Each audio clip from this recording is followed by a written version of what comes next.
हमारा इस चैप्टर का लास्ट टॉपिक जो है वो डायमेंशनल एनालिसिस के रिलेटेड है, या फिर इसको आप डायमेंशंस ऑफ फिज़िकल क्वांटिटीज़ भी कहते हैं। तो डायमेंशंस क्या होती हैं फिज़िकल क्वांटिटी की? इसको आप दो मेन पॉइंट्स से समझ सकते हैं जो यहाँ पे मैंने लिख रखे हैं। So I am gonna explain it for you कि किसी भी फिज़िकल क्वांटिटी की जो डायमेंशंस होती हैं ये एक ऐसा तरीकाकार है जिसमें आप किसी भी फिज़िकल क्वांटिटी को बेस क्वांटिटीज़ की फॉर्म में लिखते हैं। ओके, बेस क्वांटिटीज़ आप पढ़ चुके हैं इस चैप्टर में कि हमारे पास 7 बेस क्वांटिटीज़ हैं, जिनमें जो बुनियादी हैं, ज़्यादा बुनियादी हैं, जो इस कम से कम इस फर्स्ट ईयर की फ़िज़िक्स में आप देखेंगे, वो पहली 3 हैं, मास, लेंथ और टाइम।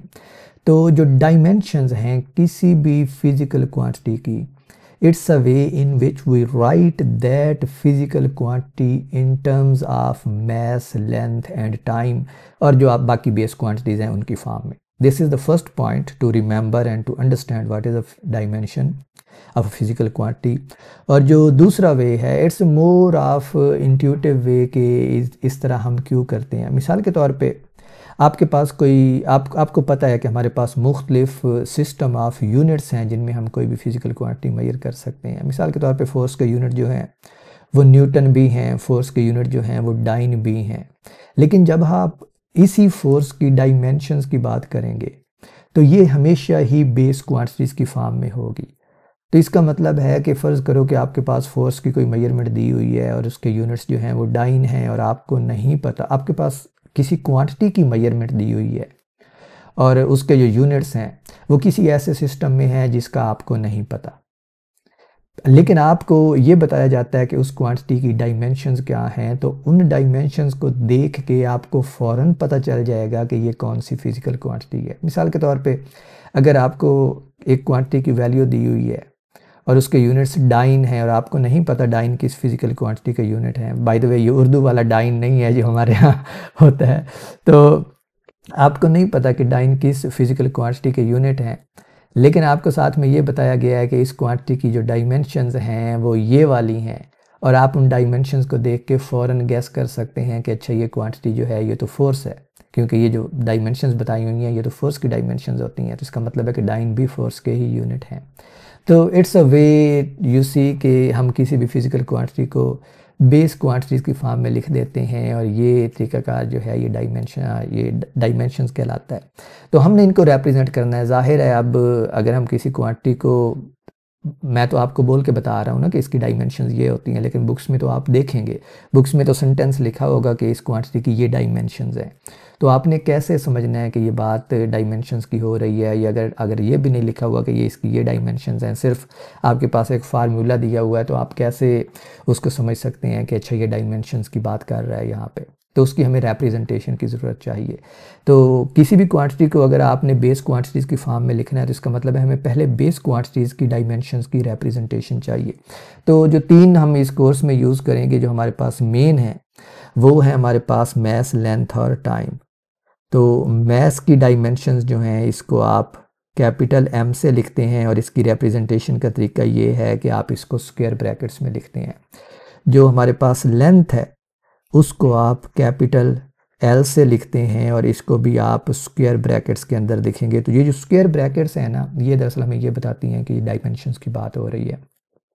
फाइनली जो तीसरी हमारे पास क्वांटिटी है जो आप इस कोर्स में देखेंगे वो है टाइम की, और टाइम को आप कैपिटल T से रिप्रेजेंट करते हैं और जब स्क्वायर ब्रैकेट्स लगा देंगे तो ये हमारे पास पता चलेगा कि ये टाइम की डायमेंशन है। तो इन 3 क्वांटिटीज़ को यूज़ करके हम किसी भी दूसरी क्वांटिटी की डायमेंशंस फाइंड कर सकते हैं।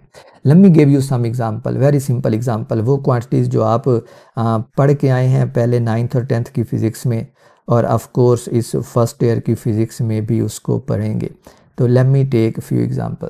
तो पहली एग्जांपल जो है वो मेरे पास जो मैं ले रहा हूँ वो वेलोसिटी की है। वेलोसिटी की कह लें या स्पीड की कह लें, या चलें वेलोसिटी या स्पीड ही कह लें, ज़्यादा ना करें। तो वेलोसिटी की जो डायमेंशंस बनेंगी वो हमारे पास, आपने देखना ये होता है कि वेलोसिटी की सबसे पहले यूनिट्स क्या हैं। तो वेलोसिटी जो है अगर इसका आप डेफिनेशन लिखें तो ये होता है डिस्प्लेसमेंट डिवाइड बाई टाइम। तो इसको मैं लिखता हूँ, डिस्प्लेसमेंट को अगर S से रिप्रेजेंट करें तो डिवाइड बाई टाइम T हो जाएगा।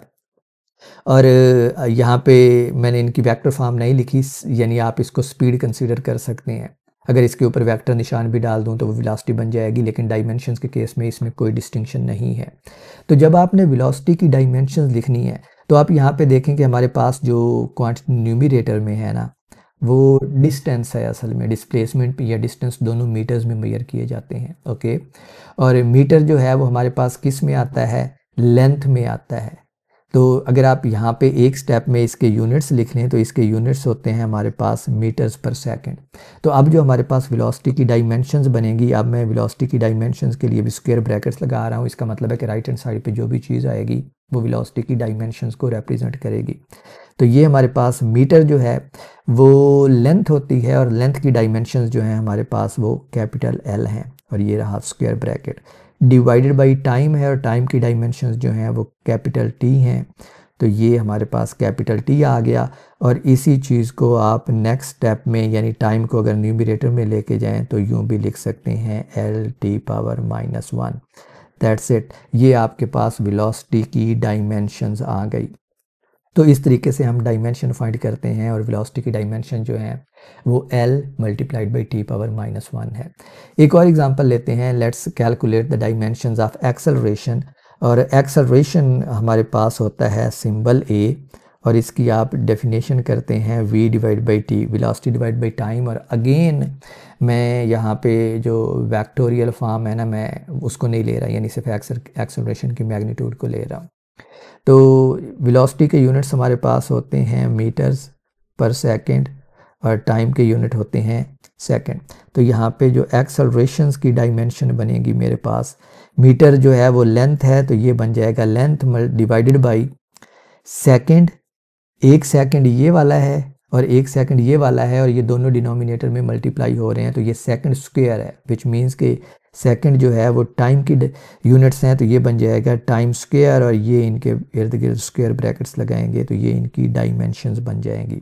तो यहाँ से हमारे पास जो एक्सेलरेशन की डायमेंशंस आती हैं वो आती हैं एल टी पावर -2। तो ये हमारे पास एक्सेलरेशन की डायमेंशंस आ गई। तो आप देख रहे हैं इट्स प्रीटी सिंपल कि आप जो भी किसी भी फिजिकल क्वांटिटी के यूनिट्स हैं उधर से उनकी डायमेंशंस कैलकुलेट कर सकते हैं। अच्छा, अब अगर आप कुछ बुनियादी क्वांटिटीज़ की डायमेंशंस कैलकुलेट कर लें तो जो दूसरी क्वांटिटीज़ होती हैं, आपको पता है ना कि क्वांटिटीज़ दो तरह की होती है, बेस क्वांटिटीज़ और डिराइव्ड क्वांटिटीज़। तो आपको अगर बेस क्वांटिटीज़ की डायमेंशंस पता हैं और कुछ बुनियादी डिराइव्ड क्वांटिटीज़ की डायमेंशंस पता हैं, तो बाकी जो दूसरी क्वांटिटीज़ हैं उनको आप डायरेक्ट भी लिख सकते हैं। मिसाल के तौर पे अब एक एग्जांपल लेते हैं फोर्स की। फोर्स की डायमेंशंस आप कैसे कैलकुलेट करेंगे? फोर्स की हमारे पास कोई फार्मूला नहीं होता जैसे वेलोसिटी या एक्सेलरेशन का फार्मूला है, लेकिन फोर्स का फार्मूला हमें पता है, ये न्यूटन सेकंड लॉ से लिखा जा सकता है। तो ये हमारे पास होता है m टाइम्स a। एक बात और याद रखें कि फोर्स जो है ना, आप इसका कोई भी फार्मूला लिख लें, एम ए की बजाय कोई और फार्मूला लिख लें, तो इसकी डायमेंशंस हमेशा सेम आएंगी, बिकॉज इट्स अ फोर्स। तो जितनी भी फोर्सेस हैं मुख्तलिफ़ किस्म की, आप किसी भी फोर्स का फार्मूला यूज़ करके उसकी डायमेंशंस कैलकुलेट करें तो डायमेंशंस उसकी सेम आएंगी। And that's because every quantity, every different force is still a force. चाहे वो कोई भी फोर्स हो, कूलम फोर्स हो, ग्रेविटेशनल फोर्स हो, वेट की फोर्स हो, टेंशन की फोर्स हो, ये न्यूटन लॉ वाली फोर्स हो, कोई भी फोर्स हो, उनके डायमेंशंस जो हैं वो सेम आएंगी, because it's still the force. तो इसमें आप यूँ कर सकते हैं कि आप अगर आप यहाँ पे फोर्स की डायमेंशंस कैलकुलेट करना चाहते हैं एफ़ की, तो आप ये देखें कि हमारे पास मैस है, मैस की डायमेंशंस कैपिटल एम होती हैं, और उसके बाद एक्सेलरेशन है। तो एक्सेलरेशन की डायमेंशंस हमने यहाँ पे कैलकुलेट की हैं इस फार्मूले में, तो आप डायरेक्ट यही लिख सकते हैं। तो ये हमारे पास बन जाएगा एक्सेलरेशन की डायमेंशंस एल टी पावर -2। तो यहाँ पे हमारे पास जो फोर्स की डायमेंशंस हैं वो आ जाएंगी m l t पावर -2। तो आप इस तरह जितनी भी फिज़िकल क्वांटिटीज़ हैं हमारे पास, या आप देखेंगे फिज़िक्स के अंदर, उन सब की डायमेंशंस कैलकुलेट कर सकते हैं। द थिंग इज़ कि आपको ये चीज़ें मेमोराइज़ करने की ज़रूरत नहीं है, आप सिर्फ इसको ये सीख लें कि डायमेंशंस कैलकुलेट कैसे करते हैं।